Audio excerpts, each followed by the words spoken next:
Well, today on Focus Gaming News, we're pleased to have with us Maarten Haijer, Secretary General of the European Gaming and Betting Association, EGBA. Maarten, thank you for joining us again. How are you?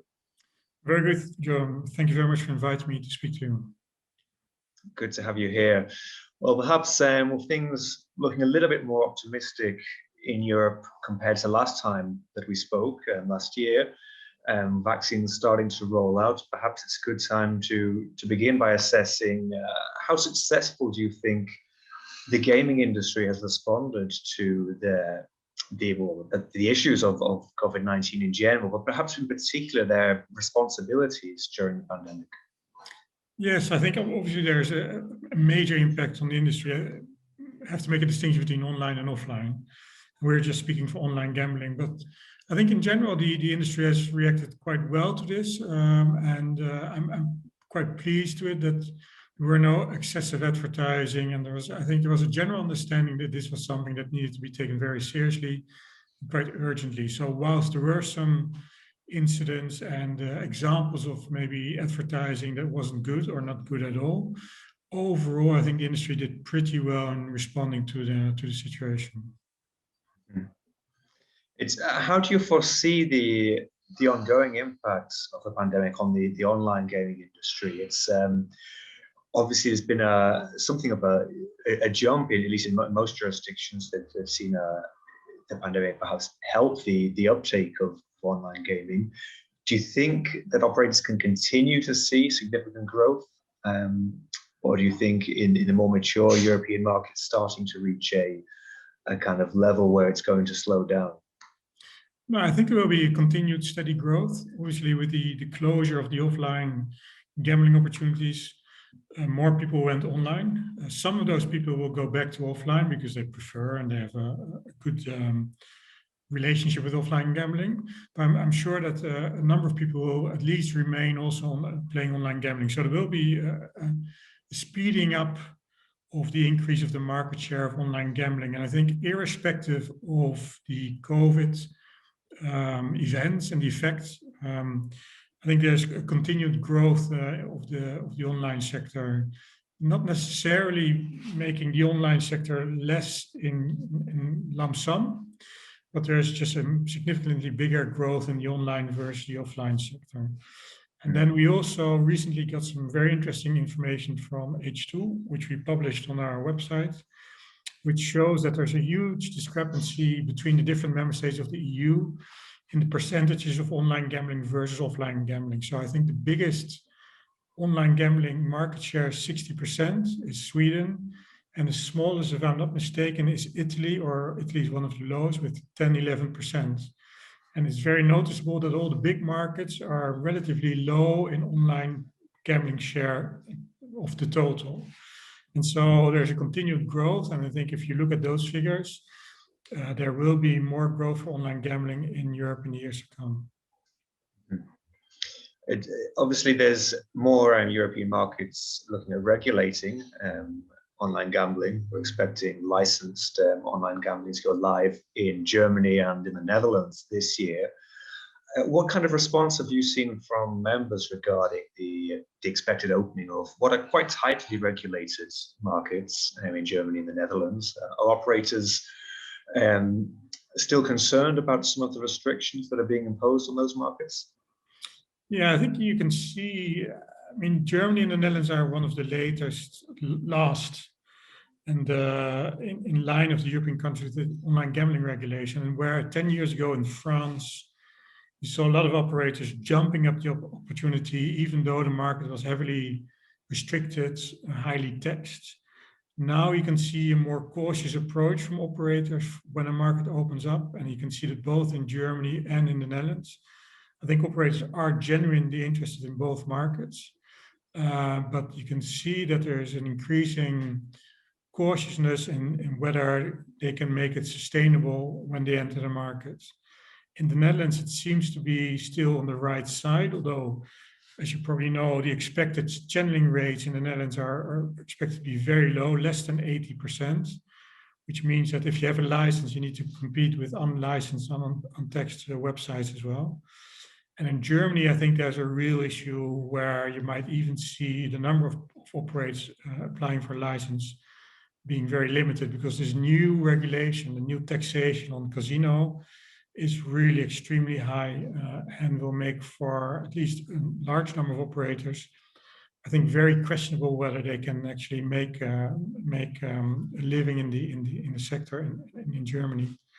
So I'm not sure how many operators will go for a license in Germany, to be honest. So the tightly regulated markets, I think that's not an issue, but it needs to still allow for business to take place.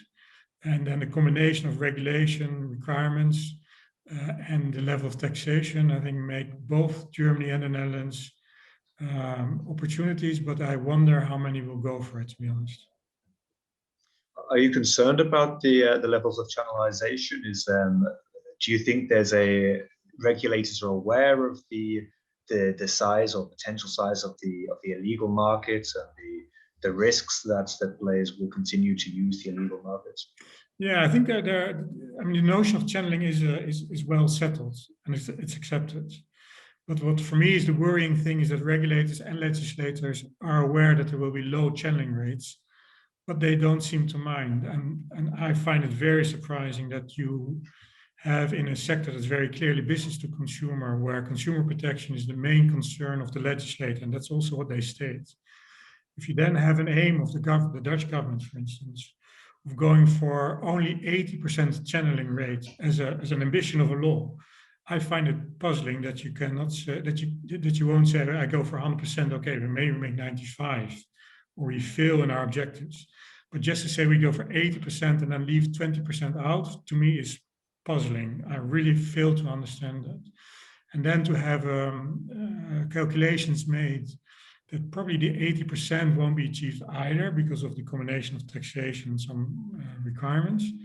And that is dealt with a shrug of the shoulders.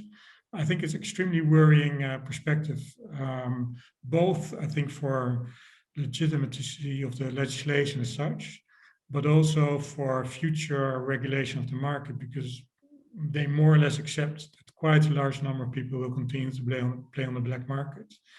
And I'm doubtful whether there's then it's a good basis for sustainable regulation, to be honest.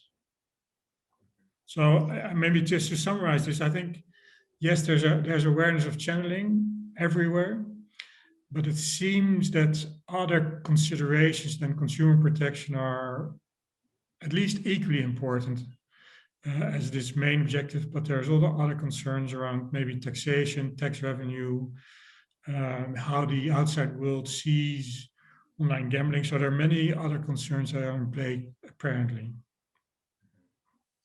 Well, in terms of regulation, eyes are, of course, also on the UK this year, as the government there looks at reviewing the existing gambling legislation. Do you think the industry is communicating its position strongly enough while that review is taking place?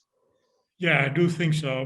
But it's difficult to compare countries to countries, especially the United Kingdom, which is such a mature market and so long regulated already, and they already have a well-established operators and a gaming commission. And I think what's noticeable in the UK is that the perception and the acceptance of gambling has become much more critical in the last few years. And there, I think the communication has really shifted.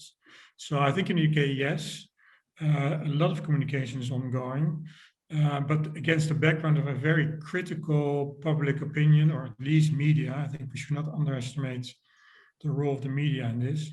And more questionable and more questions from politicians. So I think there is a lot of communications, but it's not an easy task in the UK. And I think the challenge for us outside of the UK and other jurisdictions is to avoid this highly critical debate by being as communicative, but early on in the process. Excellent. Well, just finally, obviously the EGBA has taken a strong line in promoting responsible advertising guidelines among its members. What do you think about the headway that's been made so far? Are you happy with the way that operators have taken that on board and responded to those calls for responsibility in terms of advertising? Yeah, so this is one of the areas where we show leadership, and we say that the industry needs to do much more to to work towards a more sustainable future for our sector. So we need to do more.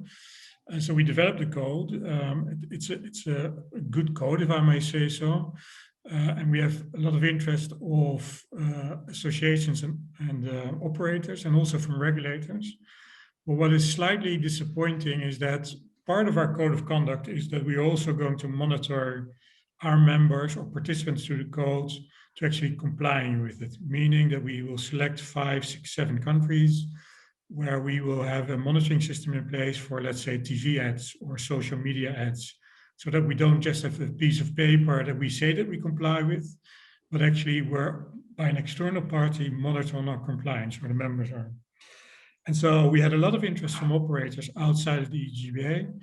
But as soon as we mentioned that monitoring and therefore paying a certain fee for monitoring was part of the deal, to be trustworthy and to be serious about our commitments, then I'm afraid all of them disapplied, and we never heard of them again. So that's pretty disappointing, and it may also at least partly reflect on where we are as an industry still, that it still seems to be costs rather than opportunities. When you as an industry take a leadership role, you respond to what's happening in the outside world, you want to avoid bans, you want to avoid unnecessary restrictions.